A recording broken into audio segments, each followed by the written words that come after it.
Yeye mtu akitaka kuosha engine ni wapi asiguzishe maji? Kuna mahali panaitwa fuse box. Fuse box inakaa hivi.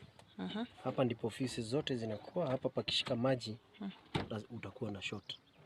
Okay. Kutoka hapo kuna namba 2 inaitwa ECU ama computer, ile watu wanasema computer ya gari. Hapa ukiguza papate short, kitu haizi, kuna vitu zinaweza fanyika zenye si mzuri, kutapata short.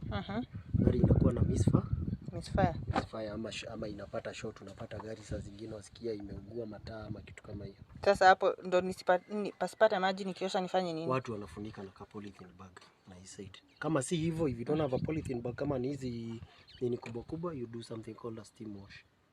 Steam wash. So steam unajua ni tofauti na maji. That is not flowing water, lakini itaweza kusafisha, haitaingia huko ndani. Because it's vapor generally. Mtu hafai kuguza na maji. Kuna cables zinakonga hapa. Hizo ni gani? Hizi ndizo zinapeleka moto kwa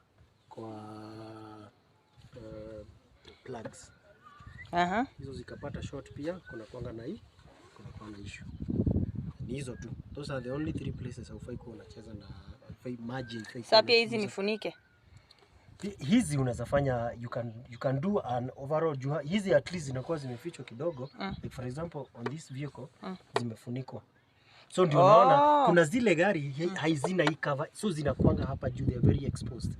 Ukiweka maji hapo unaweza kuwa na short. Unapata gari inapata misfire kwa sababu hizo cables most of the time unapata haziko